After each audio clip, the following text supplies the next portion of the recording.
Salam əziz şagirdlər, həvəskar təbiət və biologiya sevərlər. Yeni bir biologiyadan mövzu izah videosundan qarşınızdayım. Bugün sizlərlə yarpaq mövzusunun izahına baxacağıq. Gəlin başlayaq. Deməli, ilk öncə yarpaq nədir? Ondan başlayaq. Yarpaq bitkinin əsas vegetativ orqanlarından biridir. Biz vegetativ orqanları saymışdıq, hansı ki gövdə, yarpaq və kök idi. Onlardan kökü izah elədim dünən. Bugün də izah eləyəcəyik biz yarpağı. Sonra da zoğ və gövdəni birlikdə izah etməyi planlayıram, ya da ayrı-ayrı, amma edəcəm, narahat olmayın. Başlayırıq. İlk öncə təbii ki də hər izahda başladığım kimi əsas funksiyalarından və əlavə funksiyalarından baxacağıq. Bunun əsas və əlavə funksiyaları biraz vacibdir. Ona görə ki, nümunələr var, bitki nümunələri var, ona görə. Əsasların birincisi əlbəttə ki, fotosintezdir. Fotosintez yaşıl bitkilərdə olur, bunu hamı bilir. Fotosintez nədir? Karbon alıb oksigeni vermək. Yəni CO2-ni alıb O2-yə olaraq geri qaytarmaq. Sonra baxırıq. Daha sonra buxarlanma, transpirasiya yazılır. Amma yəni ki, lor dildə buxarlanmadır. Yəni yarpaqdan suyun buxarlandırılması, yəni insan necə tərləyəndə su buxarlanırdı, ondan tərləyirik, tər axır bizdən. Bitkidə də eyni vəziyyətdir. Və tənəffüs, yəni qazlar mübadiləsi. Bu yəni yenə də tənəffüsdür, qazlar mübadiləsidir. Qımı. Yarpağın əlavə funksiyalarına baxaq. Bəzi funksiyalar da var ki, bunlar əsas funksiyalarla yanaşı önəmli funksiyalardır, amma əsas deyillər. Bunlardan indi yazıram, əlavə altında yazıram bunları ki, bilək. Ehtiyat yazıram, ehtiyat toplayıcı. Ehtiyat toplayıcıya, yəni ki, biz nümunə göstərə bilərik. Kələmi, baş soğanı,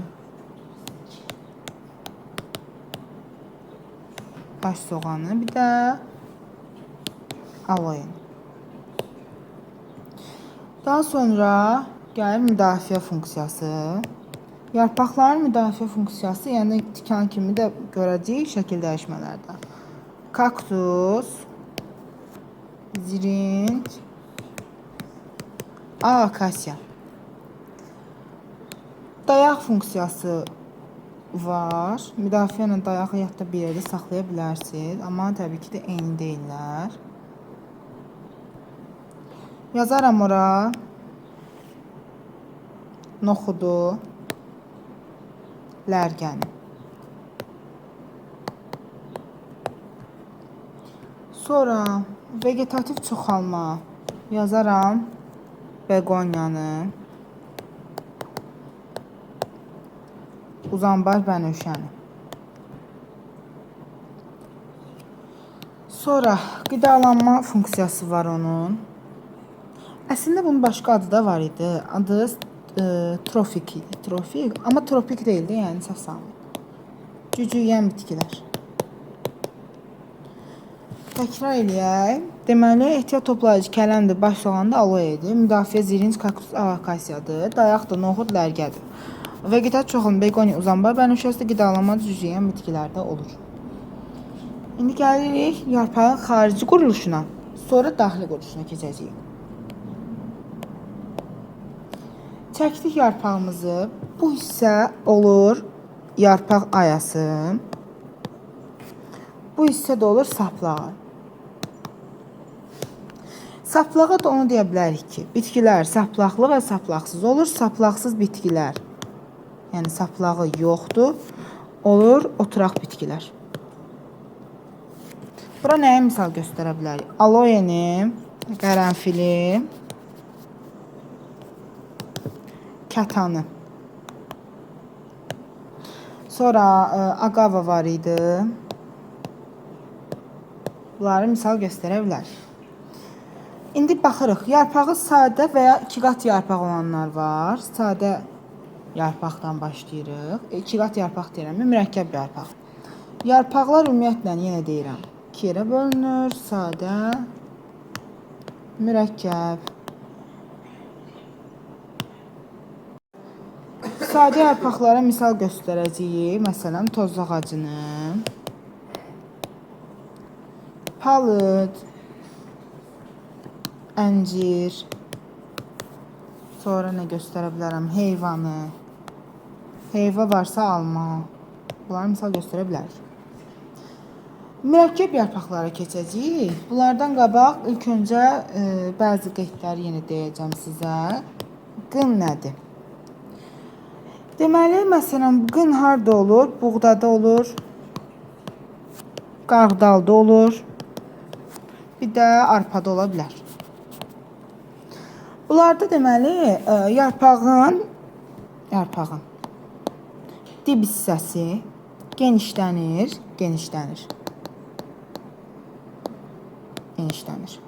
Qını yaradır. Bura olur qın. Gövdəni neyinir? Qucaqlayır. Bu qın adlanır. Qın harda olur? Dedim yenə də buğdada, arpada, qarğıdalda ola bilər. Daha sonra yarpaq saplağı gövdə ilə birləşir və o hissədə pərdə kimi bir şey olur. Pərdə mi deyim ona, yarpaq mı deyim, çıxıntı olur. Bunlara deyirik biz yarpaq atdığı. Yarpaq atdığı da olacaq bizdə itburnuda və akasiyalarda olacaq. Akasiya bitkisində. İndi keçirik mürəkkəb yarpağa. Mürəkkəb yarpaq əslində 4 növ deyirik biz ona. Amma ikisi bir dənə ad altındadır. Üçər əsası deyirəm 3 dənə olur yarpağı. Barmaqvari. Bunun konkret sayı yoxdur, amma barmağı oxşuyur. İndi şəklini çəkəcəm və bura yazım. Lələkvari yarpaqlar. Lələkvari yarpaqlar da özü 2 yerə bölünəcək. Tək lələkvari, cüt lələkvari. İndi gəlin baxaq. Nümunələrdən qabaq şəkillərinə baxırıq, sonra nümunələrindən deyirik. Bu üçər yarpaqdır. Baxın, 3 dənə yarpağı var. Bunun bir dənə saplağa 3 yarpaq birləşir. Bir saplaq, 3 yarpaq. Məsələlərdə düşür. Burada say bilinmir, təxmini 5-dən çox, hətta 4 dənə deyə bilərik. 4-dən çoxdur. 3 olsa zaten 3'er yarpaq olardı da. Deməli, bir nöqtədən çıxan bir neçə yarpaqlar olacaq. Belə. Bunu yəqin ki görmüsünüz haralardasa. İndi gəlin baxaq tək lələkvariyə. Bunların fərqi nədir? Gəlin qıraqda biraz çəkək. 2 dənə saplaq çəkdim. Bunun birini, ikisini də belə qarşı-qarşıya düzülüşdən gətirirəm. İndi onları da deyəcəm hamısını. Qarşı-qarşıya düzüldülər. İkisi də. Qarşı-qarşıya düzüldükdən sonra birinin sonu tək yarpaqla bitəcək. Tək yarpaqla. Bu olacaq tək lələkvari yarpaq. Amma məsələn bunun sonu bitdi 2 dənə yarpaqla. Yəni tək yarpaq yoxdur ucunda. Bu olacaq cüt lələkvari yarpaq. İndi gəl nümunələrinə baxaq. Rəngi dəyişib. Üçərə təbii ki də moruq deyərəm. Çiyələk deyərəm. Böyütkən deyərəm.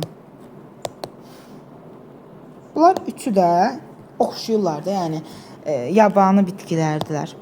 Moruqdur, çiyələkdir, böyütkəndir, kol bitkilərdir. Amma burada biraz qəribə adı yaraşmayan lobya var burada. Yəni belə qəribə gəlir bizə. Yəni ona görə lobyanı əsas yadda saxlayırsınız. Məsələn, deyərik barmaqvariyə. Acı paxla, yəni paxla. Çətənə. Bir də şabald, at şabald. Gəlirik tək lələkvariyə. Tək lələkvariyə mən deyəcəm. İtburnu, ağ akasiya, qoz, bir də qızılgül.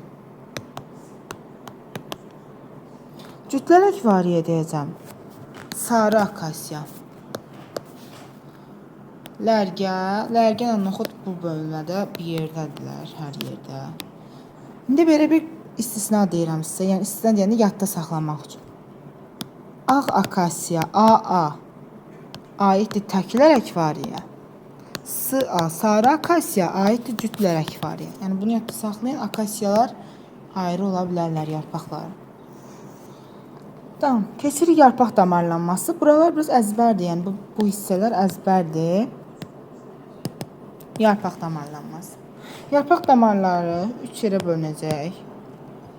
Mən deyəcəm torvarini birinci, sonra paralel deyəcəm, sonra da deyəcəm göğsvari.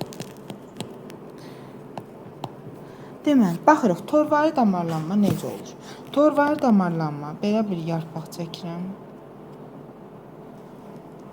Belə damarlanır da, yəni şaxəli, şaxəsiz, belə qarışıq bir damarlardır. Yəni konkret bir düzdür, əyridir, belə bir şey yoxdur. Gəlirik paralelə.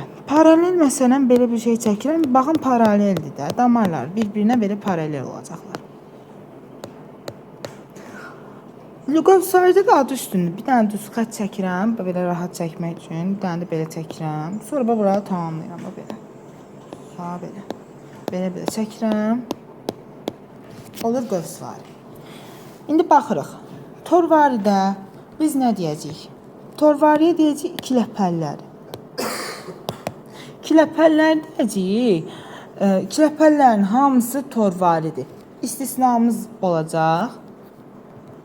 Bir ləpəli olub. Torvari damarlanan. Qarğa gözü.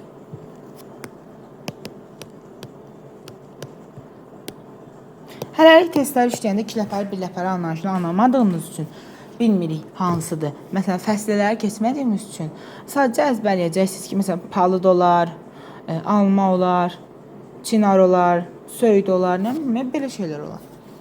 Gəlirik, baxırıq indi paralel. Paralel bir ləpəli taxıllar olur. Bunun istisnası yoxdur. Taxılların hamısı. Buğdadır, arpadır, çoxlardır, qamışdır.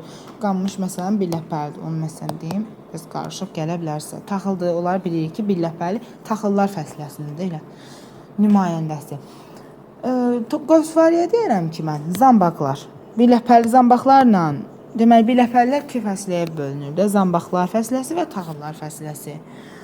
Bunlar fəslələri keçəcəksiniz. Yəni taxıllar olur paralel, göğsvarilər olur zambaqlar. Zambaqlarda amma istisna var. İki ləpəli olub göğsvari damarlanan bağa yarpağıdır. Bunu biz kök sistemlərində də bağa yarpağını görmüşdük. Bağa yarpağı hər yerdə tərsinə işləyir. Elə bil ki, bir ləpəlilərin xüsusiyyətlərini daha çox daşıyır. Aha, belə. Bunun köklərdə də yəni qısacası demişdik. Məsələn, mi kök sistemi demişdik iki ləpəllərdə olur, amma saçaqlı da bir ləpəllərdə olur. Amma bağa yarpağı iki ləpəlidir, amma saçaqlılarla kök sistemi altında gedirdi. Ümid edirəm, aydın oldu sizə. İndi baxırıq, yarpaq müxtəlifliyi nədir, onu baxacağıq. Bir də yarpaq bəzəyi nədir? Deməli, yarpaqlar yenə zoğ üzərində yerləşirlər. Zoğ belə bir ki, odun da, parça, çubuq. O çubuğun üstündə tam yarpaqlarımız var. Buna yəni ki, yarpaqlar bir-birlərini örtməsələr, örtmürlər də. Yəni, məsələn, buna maneçilik törətmir. Bunun maneçiliyi yoxdur. Belə bir mozaika, bəzək yaranır. Bu da olur yarpaq bəzəyi, yarpaq mozaikası, nə deyirsiniz, deyin. Yarpaq müxtəlifliyi nədir? Məsələn, bir dənə bitki fikirləşin ki, o bitkinin üzərində ayalar müxtəlifdir. Yəni, yarpaqlar fərqli ayalarla formalaşıb. Bu olur yarpaq müxtəlifliyi. Yarpaq müxtəlifliyi, mən deyəcəm, qovaqda. Bir də tutda. Tutda. Bir də əncirdə. Sonra baxırıq, gəlir yarpağın daxili quruluşuna. Yarpağın daxili quruluşu. Qısa yazıram, siz qeyd götürəndə qəşəng yazarsınız. Deməli, ilk öncə belə bir nazik qat çəkirəm. Bu adlanır kutikula. Kutikuladan sonra kutikula bir də altda olacaq. Onu indi çəkmirəm ki, birdən yerləşməz, boşuna çəkməyim. Bunun altında belə bir qat var.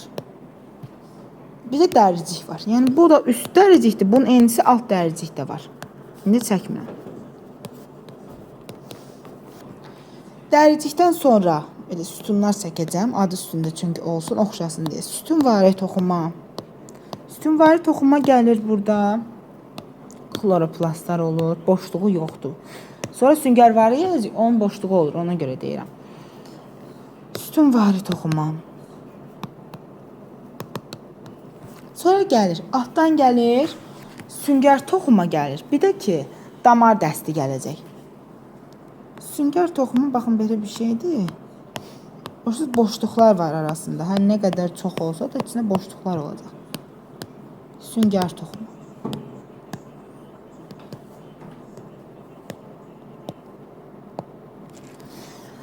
İndi gəlir sonra altdan ağızcıqlar gələcək, alt dəricik gələcək və kutikulana bağlayacaq. Deməli, gələcək.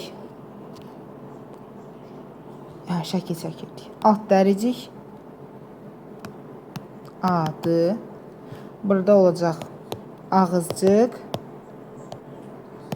qapayıcı hüceyrələr. Üstəgəl qapayıcı hüceyrələr bunlar olacaq.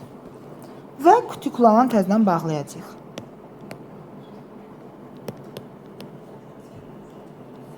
Aha.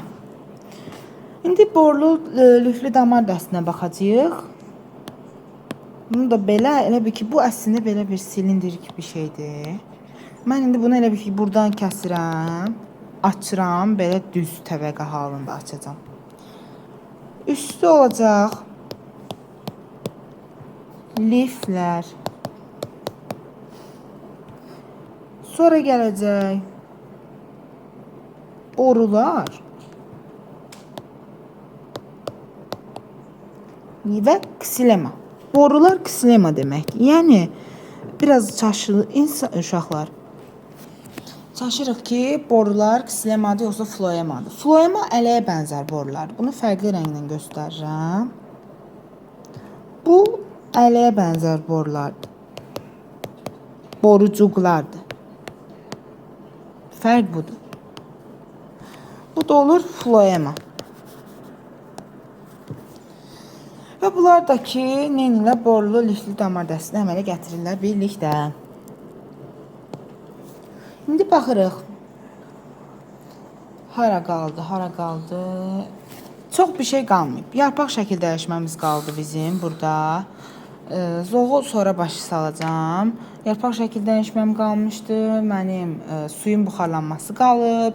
Bir də xəzanım qalıb. Tamam. İndi baxaq. Fotosintez əslində bir də fotosintez qalıb. Fotosintez biraz ayrı bir bölmədir. Onu biz ümumi biologiyada keçirik. Ümumi biologiyada keçirik. Dəyərliklərlə onun düsturları var, reaksiya tənlikləri var. Onlara uyğun məsələdir. Əsas onu biləcək ki, fotosintez yaşıl bitkilərdə gedir və karbon alıb oksigeni qaytarır. Bizim yaşama səbəbimiz məhz bitkilərdir deyəndə bunu nəzərdə tuturuq ki, bitkilər fotosintez eləyir ki, biz oksigeni alırıq. Verdiyimiz karbon qazı hara gedir? Bitkilərə gedir. Onların ehtiyacını qarşılayır və oksigeni də qaytarırlar bizə, bizim ehtiyacımızı qarşılayırlar. İndi gəlirik yarpaqların tənəffüsünə. Tənəffüs nədir? Bax, biz necə tənəffüs edirik? Bitkidə də tənəffüs eyni şəkildədir. Və bitki, bunu da deyim ki, tənəffüs bütün orqanlarda baş verir. Bütün orqanlarda. Bütün orqanlarda baş verir. Nöqtə. Bütün orqanlarda baş verir, oksigeni alır, karbonu verir. Yəni fotosintezin əksi tənəffüsdür. Və həm işıqda gedir, həm qaranlıqda gedir. Fotosintez yalnız işıqda gedir. Aydındır. Yəni sizə qəribə bir şey belə bir Venn diaqramı çəksələr yazacaqsınız. Fotosintez işıqda, ancaq işıqda. Tənəffüs işıqda və yaxud qaranlıqda fərqi yoxdur. Dayanmadan tənəffüs edir. İndi Gəlin suyun buxarlanmasına baxaq. Qutasiya nədir? Suyun buxarlanması nədir? Bunlara baxaq. Deməli, biz keçən və danışmışdıq ki, yuxarı zonalar danışdıq, kökün zonaları. Bəs necə yerin cazibə qüvvəsi bizi aşağıya doğru çəkərkən o su və minerallar necə damarlardan yuxarıya, kökdən yarpağa doğru gedir? Axı kök ən altdadır. Bunu biz demişdik ki, yarpaqda kök təzyiqi nəticəsində baş verirdi. Bəli, məsələn deyək ki, suyu buxarlandırmaq, ümumiyyətlə onu deyim ilk öncə ki, transpirasiya adlanır. Transpirasiya nə oldu? Bayaq da dedim, suyun buxarlanması oldu. Suyun buxarlanması bəs nə ilə baş verir? Bayaq mən bir şey yazdım bura. Ağızcıqlar yazdım. Ağızcıqlar bunlardır da. Ağızcıqlar vasitəsilə baş verir. Ağızcıqlar belə bir şeydir. Yəni ağız kimi bir şeydirlər və iki qapayıcı hüceyrədən ibarət olur. Və nəyə görə buxarlanır bitki? Günəş həddən artıq bitkini, yəni yarpağı isidir və bitkidə artıq baş verir həll olmuş maddələrin udulması prosesi baş verir və onların hərəkəti baş verir. Udulma kökü əslində, udulma kökdür. Onların alınması, onların hərəkəti də sorma gücü deyilən günəş vasitəsi, günəşdən asılı olan sorma gücü vasitəsilə baş verir. Və bir çox bitkilərdə də ağızcıqlar gündüz açılır və gecə bağlanır və su çatışmırsa da gündüz də qapanacaq. Çünki bitki ölümə yaxınlaşır. Su buxarlanmayanda da bitki ölür də elə bil ki. Və müxtəlif bitkilər də təbii ki də müxtəlif miqdarda su buxarlandırırlar. Bu onların sorma gücündən asılıdır, onların kütləsindən asılıdır, su gücündən asılıdır. Məsələn, yəni bunların fərqi yoxdur, onlar daha da əsas deyillər. Amma yəni kitabdan da məncə oxunmalı bir mövzulardır. Səhv eləmirəmsə, qardalı bir günə 800 qram eləyirdi. Bir də orada kələm var idi, 1 litr, belə bir şeylər var idi. Sonra deməli, qutasiya hadisəsinə baxırıq. Qutasiya deyilir əslində, qutasiya. Qutasiya hadisəsi nədir? Su daxil olur və transpirasiya olur. Suyun daxil olması transpirasiyadan çox ola bilər. Suyun elə bil ki, su miqdarı, daxil olan su miqdarı böyükdür transpirasiyadan. Onda qutasiya baş verir və məsələn belə bitkilər görmüşük, ucunda belə damla olur. Bax, qutasiya odur. Transpirasiya edə bilmir, artıq damcı halında uzaqlaşdırır. Bizdə əslində daha çox nə halında formalaşır? Buxar halında çıxır da transpirasiyada. Ona görə daha çox səhərlər olur, rütubət olanda olur. Və damcılar halında ayrılır su və eyni zamanda bu nəyi də işlədir? İfrazatı. Eyni zamanda lazımsız maddələr bədənə xaric olunur bu suyun tərkibində. İndi 3 yerə bölünəcək suya olan tələbatına görə bitkilər. Mən böləcəm 3 yerə, zaten 3 yerə bölünür. Higrofitlər, kserofitlər və mezofitlər. Niyə bunu ortaya yazdım? Deyəcəm indi. Higrofit nədir? Higro su deməkdir. Rütubət sevənlər. Ksero quraq deməkdir. Quraqlıq sevən bitkilər. Mezofit, mezo nədir? Orta deməkdir. Hər ikisinə davamlı olan. Aralıqdır da, aralıq qrupdur. İndi nümunələr yazıram. Yazacağım suzan bağı, elə adında su var deyə bilinir ki, higrofitdir. Suzan bağı yazaram, kələmdir, kələmin suyu çox olur. Bir də çəltik yaza bilərəm. Amma kserofitlərdə kaktus birinci gəlməlidir, mütləq. Bir də nə yaza bilərsiniz? Saksaol, bu biraz yəni heç mən belə bunu bir yolla yadda saxlamaq olmur da. Yəni əzbərləməklə yadda qalıb məndə də artıq. Bir də dəvə tikanı yazacağım. Bunu nereden yadda saxlayır? Dəvə axı qurağa davamlı bir heyvandır ki, ona görə dəvə tikanını buraya yazacağım. Yəni elə quraqlığa yazacağıq məcbur. Və yazacağım mezofitlər. Mezofitlər nədir? Yazaram mən bura boranını. Yazaram xiyar. Bir də yazaram, yenə baxın.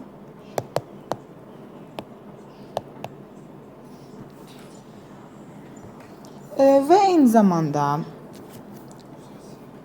ehtiyat su mənbəyinə çevrilən, gövdəsi ehtiyat suya çevrilən və yarpaqları ehtiyat su qida mənbəyinə çevrilənlər var.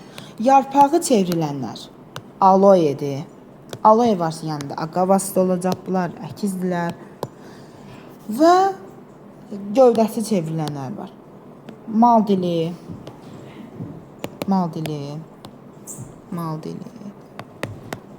Yaza bilərəm. Südləyən var idi. Südləyən və kaktus. Bunların gövdəsi ehtiyat su toplayan gövdədir. Bunların yarpağı ehtiyat su toplayır. Bunlar diqqətli olunmalı bir mövzular. Ehtiyat su mənbəyi olsa yarpaqların metamorfozunda da. Metamorfoz nədir? Şəkil dəyişməsidir, halının dəyişməsi. Biz kökün metamorfozunu da keçdik. Xəzan nədir? Xəzan məsələn bir mövsümdə bitkilərin yarpaqların dökməsi prosesidir. Və olan prosesinin adı da olacaq xəzan. Yarpağını tökəndə bunlar ancaq payızda tökürlər də. Amma tökməyənlər də var. Çünki onlar həmişəyaşıl bitkilərdir. Həmişəyaşıl bitkilərə mən deyərəm şam, ardıc, zeytun ağacını da demək olar ki, onu görürük ki, hər zaman yaşıldılar. Davam edirik və eyni zamanda xəzan vaxtı bitki və gövdə arasında, yəni bitkinin yarpağına, gövdə arasında bir qat əmələ gəlir, mantarlaşma. Mantarlaşma nə deməkdir? Bərkimək deməkdir. Yəni o qədər bərkiyir ki, töküldüyü üçündə və bu sadə yarpaqlar nə edir? Sadə yarpaqlarla mürəkkəb yarpaqlarda tökülmə biraz fərqli olur şagirdlər. Deməli, sadə yarpaqlar saplaqla olur. Bir dənə saplağı vardı. Əslində onların da bir dənə saplağı var. Amma belə gələk ki, yarpaqları çoxdur onların. Sadə yarpaqlar saplağınla bir yerdə tökülür, gedir bir dəfəlik. Mürəkkəb yarpaqda yarpaqcıqlar birinci tökülür, sonra saplaq özündən qopur və yerə düşür. Və baxırıq yarpaq şəkil dəyişməsinə və həşəratdan bitkilərə baxacağıq ki, həşəratdan bitkilərinin bəzən sual düşür ki, sırf həşəratdan bitkilərə aid olanları seçək. Onlar qısadır, 3 dəqiqə ya da 2 dəqiqə. Bu da ki, yarpaq şəkil dəyişməsidir. İndi onu baxacağıq. Yarpaq şəkil dəyişməsindən başlayacağım bığcıqla. Sonra ehtiyat sunan, ehtiyat su deyəndə yadımıza ehtiyat qida maddəsi də düşəcək. Sonra pulcuqdur, yadımıza düşsün. Sonra tikan. Tikanı görəndə iynə ilə tikan eyni şey kimi görürük də biz insan beynində. Və tutucu orqanda axırda məcburiyyətdə saxlayacağıq. O da həşəratdan bitkidir də. Onun gövdəsi gövdədə yoxdur, kökdə yoxdur. Ancaq bilirik ki, yarpağı çevrilmiş olar da. Nə olar ki başqa? Bığcığa mən deyəcəm noxud. Noxudun əkiz bacısı da olacaq lərgə. Ehtiyat suyu deyəcəm mən aloe. Aloe'nin bacısı agava. Bunlar nəsillikcə eynidirlər. Deyəcəm, ehtiyat qida maddəsi var idi, kələm var idi. Amma kələmin hansı yarpaqları? Alt idi da. Alt olacaq yəqin ki. Yenə də bir səhv olsa, mən kommentlərə yazıb düzəltməyə çalışacağam. İnşallah ki, səhv yoxdur hələ ki. Sərv deyəcəm. Onun yanında var idi ardıcını deyəcəm. Tikana nə deyəcəm? Bunları həmişə qarışdırırlar. İndi izah edəcəm. Asanlıqla yadınızda. Tikan nədir?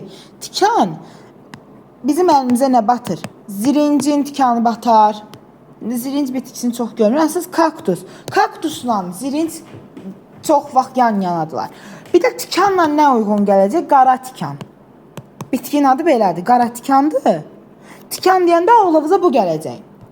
Sonra akasiya adınıza gələcək. Ağ akasiya. Akasiya burada bir dənə buradadır. O da ağ olanı. Olsa məncə orası sarı akasiya verib, həm ağ, həm sarı akasiya verib başınızda qatmayacaqlar. Çox vaxt elə olmur, başqa nüanslara toxunurlar. Onların da hamısını mən sizə deyirəm. Deməli, iynə qaldı. İynəyə deyəcəm şamdır. Şamın yanında təbii ki, küknan olacaq. Bir dənə adı burada fərqli olan qara çöhrədir. Onu da yadda saxlayaq.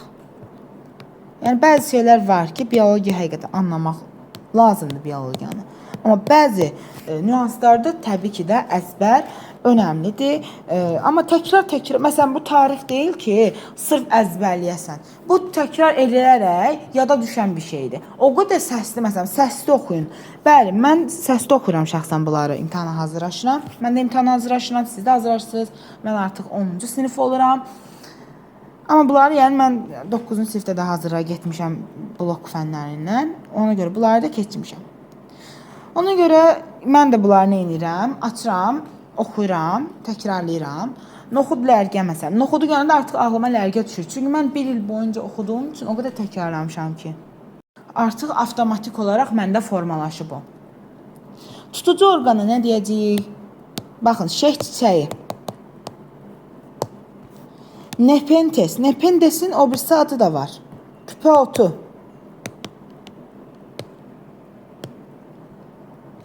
Sonra nə var? Qovuqlu bitki var.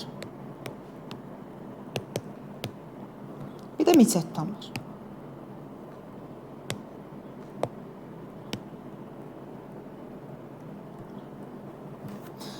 Baxırıq həşərat tutan bitkilərə. Bunlar bitdimi? Bitdi. Əla, super. Gəlirik, baxırıq həşərat tutan bitkilərə. Bunların qidalanması miksatrof qidalanmadır. Gəlin ona da verim izah ki, nəyə miksatrofdurlar? Ümumiyyətlə, miksatrof nə deməkdir? Miksatrof avtotrof və heterotrof qarışıqların ikisinin də olduğu bitki deməkdir. Yəni bitki həm avtotrof, həm heterotrof qidalanırsa, o olur miksatrof bitki. Avtotrof bitki nədir? Heterotrof bitki nədir? Normaldır sual verməyiniz. Avto özü trofe qida deməkdir. Hetero müxtəlif trofe qida deməkdir. Adında da görünür ki, avtotrof öz-özünə qidalanır, özü hazırlayır maddələrini. Çox normal, çox əla. Öz-özünə hazırlayır. Yəni, bədənində hazırlayır. Bitkilərin çoxu avtotrofdur. Heterotrof bitki də var, miksatrof daha çoxdur. Avtotrofdur, sonra miksatrofdur, sonra heterotrofdur. Miksatrof bitki nədir? Miksatrof, məsələn, heterotrof deyəndə, o, məsələn, heyvanlar heterotrofdur. Biz özümüz əslində miksatrof deyil, üzrsən. Biz özümüz heterotrof. 100%. Heterotrof, biz hazır qidanı qəbul edirik. Biz özümüz hazırlaya bilmirik qidanı. Yəni, nə mənada özümüz? Təbii ki, yeməyə özümüz hazırlayırıq. Amma bu, o mənada deyil. Bədənimiz hazırlamır ki, qidanı. Biz hazır olaraq qəbul edirik. Yeməyə hazırlayırıq, hazır olaraq qəbul edirik. Hazır qabağımızda olur. Bitkilərdə elə deyil. Bitkilər özləri hazırlayırlar. Nişastadır, glukozadır. Bunları hazırlayırlar. Və eyni zamanda deyim ki, miksatrof niyə indi məsələn tutan kimi miksatrofdur da? O da bitki daxil. Miksatrofdur nəyə görə? Birincisi avtotrof tərəfini izahlayayım, sonra heterotrof. Heterotrof, avtotrof izləyirsən. Avtotrof tərəfi odur ki, bu bir bitkidir və bitki kimi qidalana bilər. Bunun yarpaqları var, bunun kökü var, bunun gövdəsi var. Bu su alır, bu minerallar alır oradan. Onları hazırlayıb qəbul edə bilər. Amma bu ona çatmaya da bilər. Çatmır tutalım ki və nə edir? Bu artıq həşərat tutan bitki. Adında həşərat vardı. Yəni bu nə edir? Artıq başlayır həşərat ovlamağa, onları tutmağa, yeməyə, qidalanmağa. Onları əridir, qalıntılarını da ifraz edir. Və oradan aldıqları da artıq hazır olur da. O nə üçünsə proses yerinə yetirmir ki, onu almaq üçün. Sadəcə qidalanır, onu qəbul edir. Və eyni zamanda həşəratdan bitkilər əsasən azot çatışmayan torpaqlarda bitir. Kimyəvi element olaraq bunun forması N-dir. Azot olmayan torpaqlarda həşərat tutan bitkilər həmişə olacaqdır.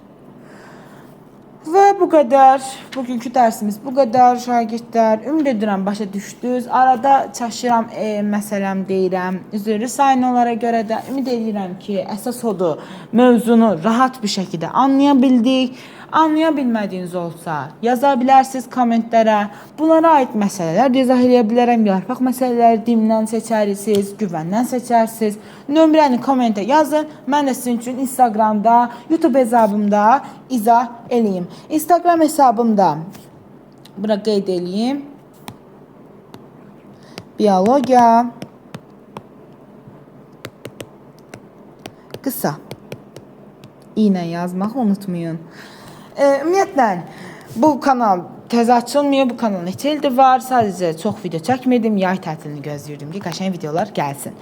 500 abunəsi olmuşdu. Sonra abunə azaldı video çəkməm üçün. Mən də 9-un imtahanına hazırlaşırdım. Belə yazarsınız, kommentləşərik. İstəsəz planını necə olarlar, hansı fənni necə oxumaq lazımdır, 4-cü qrup üçün təbii ki də ancaq onları bilirəm. Onları çəkərəm, sizə paylaşaram. İstəsəz, nə istəsəz yazın, maraqlı olanları seçin və paylaşın video olaraq. Sağ olun, salamat qalın. Növbət dərslərdə görüşənədək.